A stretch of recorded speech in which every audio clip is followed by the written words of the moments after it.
الصلاۃ والسلام علیک یا رسول اللہ، الصلاۃ والسلام علیک یا حبیب اللہ۔ السلام علیکم ورحمۃ اللہ وبرکاتہ۔ آج کا ہمارا عنوان ہے کہ اللہ کی مدد کب آتی ہے۔ ہر انسان کے ذہن میں یہ ایک سوال اٹھتا ہے کہ اللہ سبحانہ و تعالیٰ ہماری مدد کب کرتے ہیں اور اللہ سبحانہ و تعالیٰ کی مدد کس کے لیے آتی ہے۔ اب اللہ کی مدد آنے کے لیے اور اللہ سے مدد پانے کے لیے ہمیں کچھ راستوں سے گزرنا پڑتا ہے۔ وہ کون سے راستے ہیں جن سے گزر کر اگر ہمیں کامیابی حاصل ہو، اگر ہم اس میں سکسیزفل ہو جائیں تو اللہ سبحانہ و تعالیٰ کی مدد جو ہے وہ ہمارے لیے آن پہنچتی ہے۔ اب اگر ایک انسان سپوز کریں کہ وہ بیٹھا ہوا ہے، گھر میں اس کے آگ لگی ہوئی ہے اور وہ اپنے کمرے کے ایک کارنر میں خاموشی سے بیٹھا ہوا ہے اور وہ یہ کہہ رہا ہے کہ میں نے تو بس میرا تو توکل اللہ سبحانہ و تعالیٰ پہ ہے، وہ خود ہی مجھے بچا لے گا، تو اللہ کی مدد میرے لیے خود بخود آ جائے گی کہ وہ فرشتے آسمان سے آئیں گے، وہ خود کچھ نہیں کرے گا، گھر کی آگ جو ہے وہ بھڑکتی رہے گی اور وہ فرشتے آسمان سے اتریں گے، وہ آگ بجھا دیں گے اور اس کو بچا لیں گے۔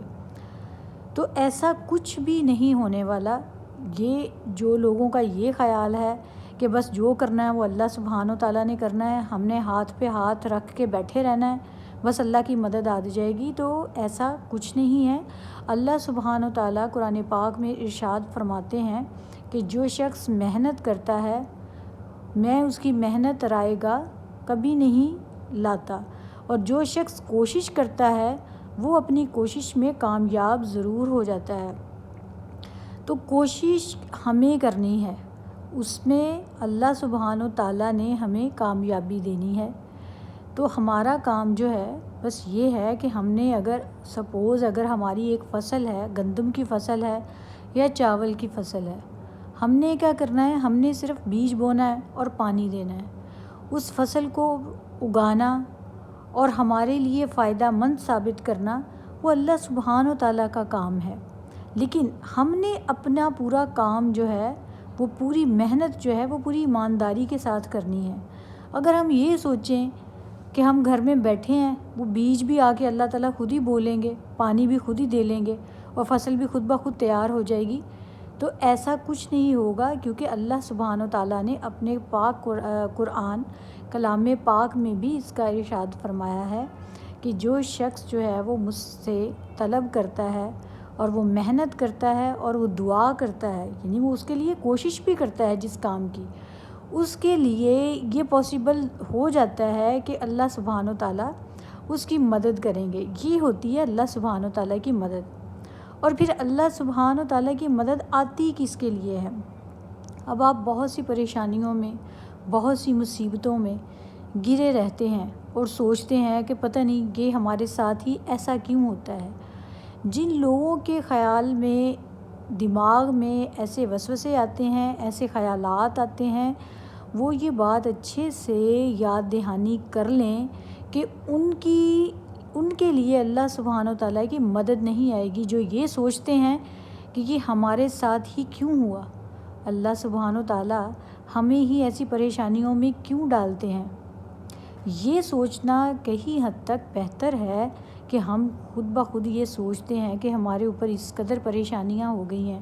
تو یہ پریشانیاں کب ختم ہوں گی۔ یہ ہر انسان سوچتا ہے اور انسان تھک بھی جاتا ہے ایسے سوچ کے، لیکن یہ ایسا کہیں بھی نہیں لکھا اللہ سبحانہ و تعالیٰ نے کہ ہم اس کی ذات سے مایوس ہو جائیں اور محنت کرنی چھوڑ دیں اور خود اپنی کوشش کرنی چھوڑ دیں۔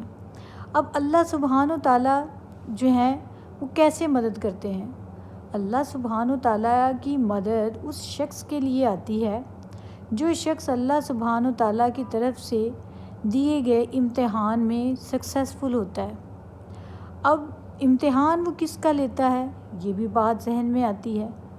اللہ سبحانہ و تعالیٰ ہر انسان کا ٹیسٹ نہیں لیتے، وہ صرف امتحان اس شخص کا لیتے ہیں جو شخص یہ دعویٰ کرتا ہے کہ وہ اللہ سبحانہ و تعالیٰ سے محبت کرتا ہے یا اللہ سبحانہ و تعالیٰ کے قریب ہونے کی کوشش کرتا ہے، یا پھر وہ اللہ سبحانہ و تعالیٰ پر بہت زیادہ یقین اور توکل کرنے کا دعویٰ کرتا ہے۔ جو شخص بھی اللہ سبحانہ و تعالیٰ کے قریب ہونے کی خواہش کرتا ہے یا قریب ہونا چاہتا ہے، ٹیسٹ بھی اسی کا لیا جاتا ہے، امتحان بھی اسی کا ہوتا ہے۔ جو اللہ تعالیٰ سے دور ہوتے ہیں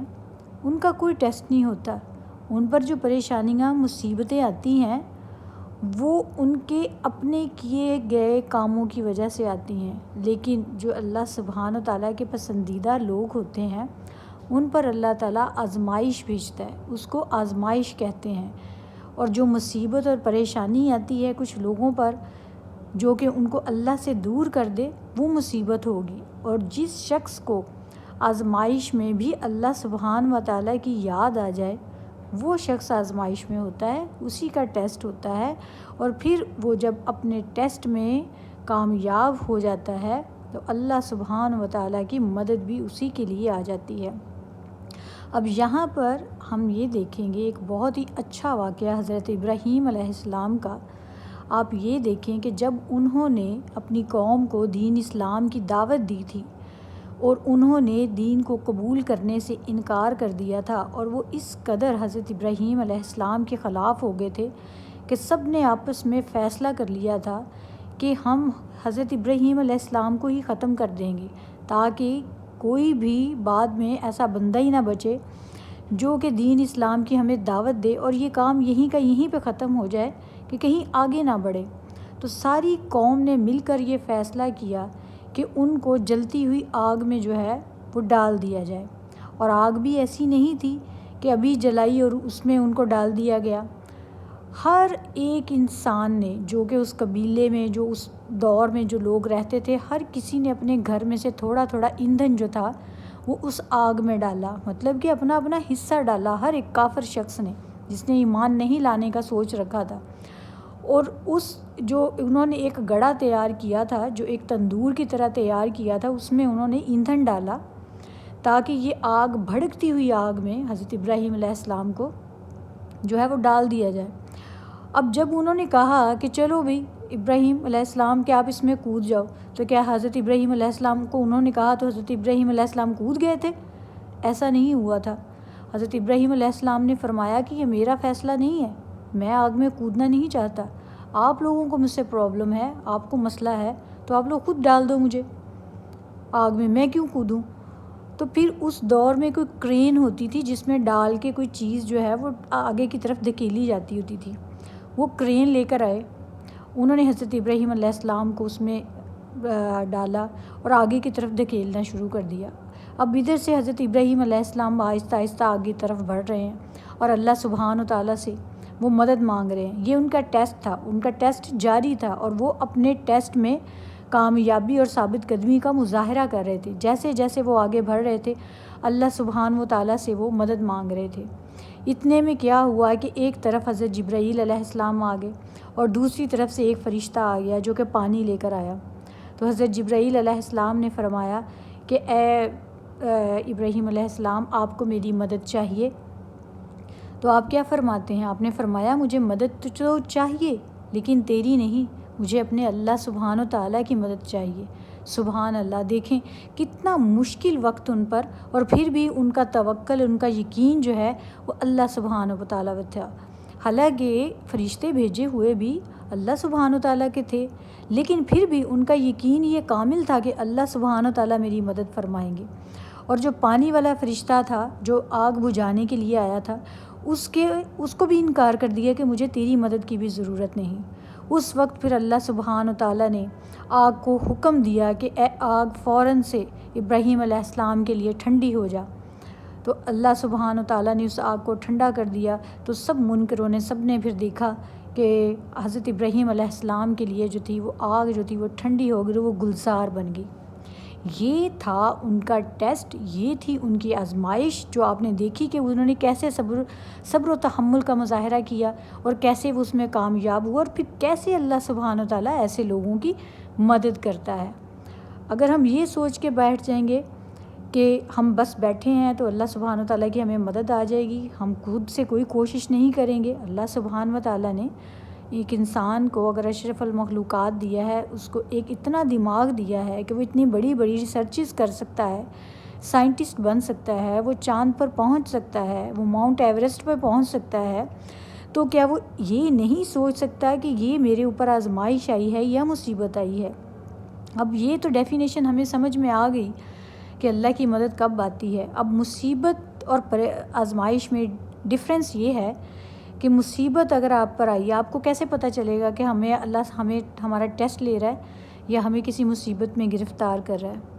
کوئی ایسا کام، کوئی ایسی پریشانی، کوئی ایسی ٹینشن یا کسی بھی چیز کی کوئی ایسی چاہت جو آپ کے دل میں بیٹھ گئی ہے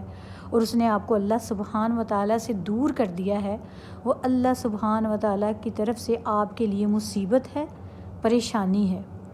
لیکن کوئی ایسی چیز جو آپ کو کوئی ایسی پریشانی ملی ہے یا کسی کی وجہ سے آپ کا دل ٹوٹا ہے یا کسی نے آپ کی حق تلفی کی ہے یا کسی نے آپ کو رلایا ہے، آپ کو بے عزت کیا ہے، یا کسی بھی مقام پر آپ بالکل ٹوٹ گئے ہو اور آپ رو کے اور گڑ گڑا کے اپنے اللہ سبحانہ و تعالیٰ کے آگے سربسجود ہو گئے ہو اور اس کے آگے جھک گئے ہو، تو پھر سمجھ لو کہ یہ آپ کی آزمائش ہے۔ اور آزمائش ہمیشہ اللہ سبحانہ و تعالیٰ اپنے پسندیدہ بندوں کی لیتا ہے، اور مدد بھی انہی کی شاندار ہوتی ہے اور اس کے نتائج بھی شاندار ہوتے ہیں۔ میں امید کرتی ہوں کہ آج کے اس عنوان سے ہمیں یہ سمجھ آ گئی ہوگی کہ اللہ سبحانہ و تعالیٰ ایک انسان کی کب مدد کرتے ہیں۔ جزاک اللہ۔